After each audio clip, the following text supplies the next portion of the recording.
the currencies. In Nigeria, for example, for decades, they have been using the valuation of the currency depending on the economic shock that happened.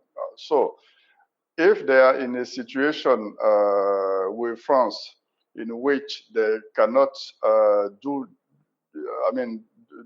those devaluations, I'm not sure that a solution, a joint solution between the, the guarantee and the guarantor would be fine. But as long as the vehicle is shared only within the YMU zone, I think that nothing will change. In fact, the support from the politics, from the economic players, and so on will remain. Elections are due in Cote d'Ivoire this year.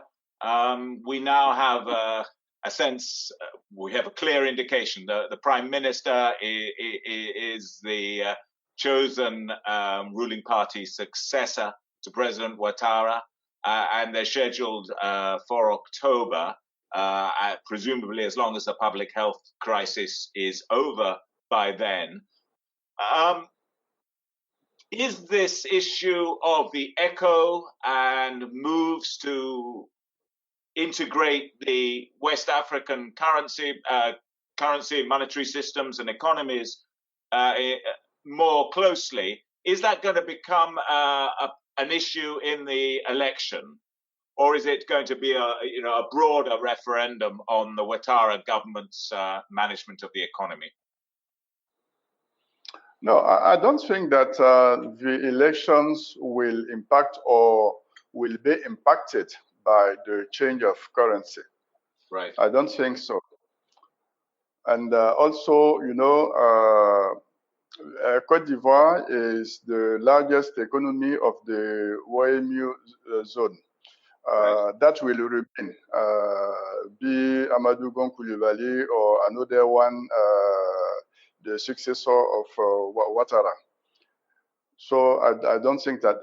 But what I can say is that as let's say Amadou Gon Coulibaly is very close to Ouattara, we right. should not expect any change in the let's say in the process of the change to the ECO. Of course, some of the opposition parties, I'm thinking particularly of the FPE, yes. were pretty hostile to France's involvement in the Cote d'Ivoire economy. Do you think they might try and raise the issue of the currency and the status as a policy issue in the elections? No, I don't think so. You know, when the leaders in the opposition are you know, criticizing, we have to remain focused on the main important things. I am not sure at all that the change, you know, in fact, but it is not all the you know, the FPE was not focusing that much on this topic. The one who was focusing on it is, of course, a former member of FPE, but now he has his own party. Yeah, it is Mamadou Coulibaly. Mamadou Coulibaly, yes, was, criticizing that link between the CFA and France, but given that it has been decided to give up the CFA franc for the YMU zone, I think that his objective is reached for now. So I don't think that will be a topic or an issue for the presidential elections. Right. No, well, thanks very much for that, Doughty. Emmanuel, can I turn to you? in terms of that, both Darty and Aurélien have mentioned the possible expansion of the ecozone to include Anglophone countries, of which I guess there are Liberia, Sierra Leone, Ghana, and Nigeria. Do you think an early entry of those economies into the reconfigured ecozone is likely? Well, thank you for that, Patrick. I think beyond the political side of things, the economics do not seem to favor that early addition yet.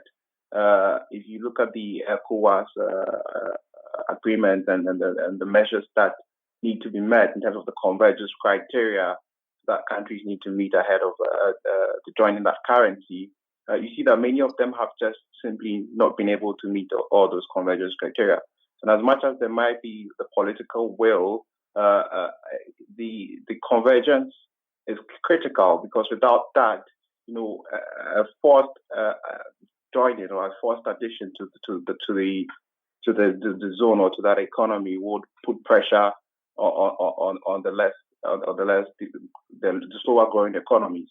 So it's critical that these measures are met in advance of that joining the ECO for the non-WEM member countries.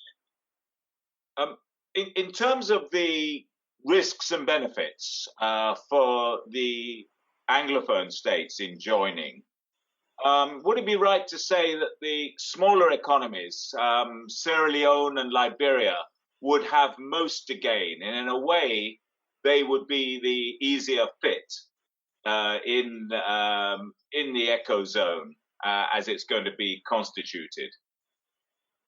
No, I don't really necessarily think so. Again, it comes back to the convergence criteria. If they are just not meeting it, then it becomes difficult to reap the benefits from joining. You need to get your home in order, should I say, before you're able to join that. You need to be sure that certain macro variables have come within what has been agreed to limit the volatility or the shock that your economy might experience by joining a new currency regime. So not necessarily straight up benefits from joining in that case. So they would have to do a lot of financial housekeeping to meet those convergence criteria. But I think I'm right in saying is that currently, if you look at the member states of the franc CFA zone, very few of them meet all the laid down convergence criteria. I mean, just as we saw with the Eurozone, that countries like Greece didn't really meet the convergence criteria, but still joined. Yes, you're absolutely right there. I think they are within the WEMU as well. There are countries that don't meet, but they already have a currency union in place. So that gives them that unique position, if I should say. And as we've already said, the changes that have been announced, the fundamentals of the monetary arrangement haven't really changed. The peg will still remain in place. The convertibility guarantee, very important, will be in place. So even if they haven't met the convergence criteria, they are already in a monetary union, and they are just moving into changes that the fundamentals still remain the same. So if you were, for example, a policymaker in Freetown or Monrovia, looking objectively at the benefits of joining the zone, would it be worth making that a policy priority, do you think, to get into this zone, because it would give you essentially access to a convertible currency and would make trade a lot simpler if you were able to macroeconomic? There's been a compelling argument about the benefits of trade, but if you actually look within the WEMU region itself, where they all share a common currency, inter-region trade isn't that significant still. It's just about 12% or so. so that the currency does not necessarily, it's not necessarily going to result in a significant trade boost if structures have been changed within the economies that allow, the benefits of trade to materialize. Right. When he was in London earlier this year, President Ouattara spoke at the Chatham House Institute of International Affairs and was asked about the possibility of Nigeria and Ghana joining. He seemed to be very optimistic about Ghana joining. So it would be interesting to get your view on that. And also, he said, look, Nigeria is 70% of the regional economy. If we're going to claim we have a regional currency, we have to get Nigeria in. That's a bigger ask. What conceivable timetable would you suggest for that? If you've got a government in Nigeria that was really committed to it, I mean, what would it really take? Okay. So in Ghana, I think the president came out to clarify, that yes, they were interested in joining, but of course, joining what was agreed at the ECOWAS level in terms of the fact that they want a flexible exchange rate regime and the federal system.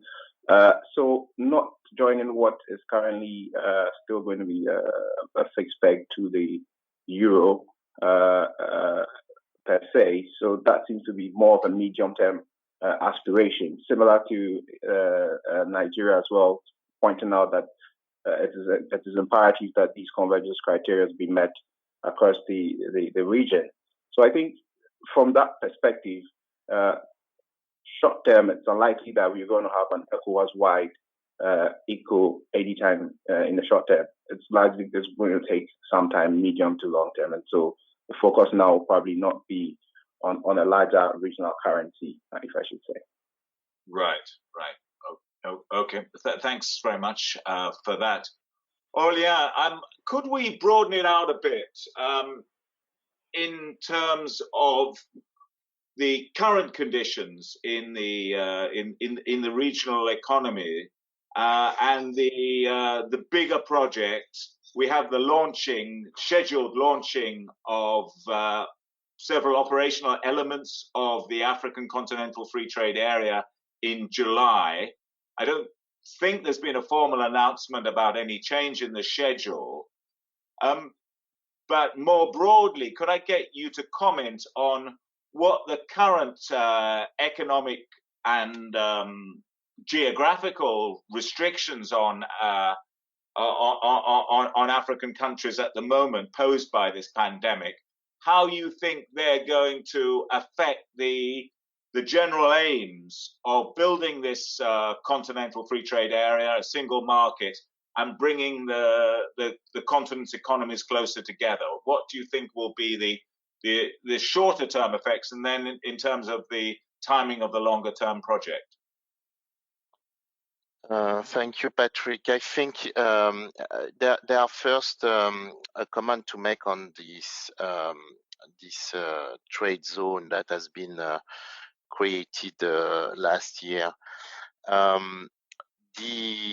It's clear that the pandemic, and there are it's not yet certain, but you start to see some key decision maker talking about some reversal of the globalization that we have seen over the last 30, 40 years. And therefore it could affect trade in a general manner across the globe. But specifically for Africa, I think there are impediments to trade that are stronger than just reducing taxes. We see that, and we publish a comment at Moody's right after the signature saying that it's a new zone on top of several zones. We talked about the WEMU, There is the ECOWAS, you have the COMESA, you have the SACU zone, you have the East Africa, the CEMAC, and on all these zones, you see that there is no trade. And in theory, there should be free trade possible in these zones. We are convinced that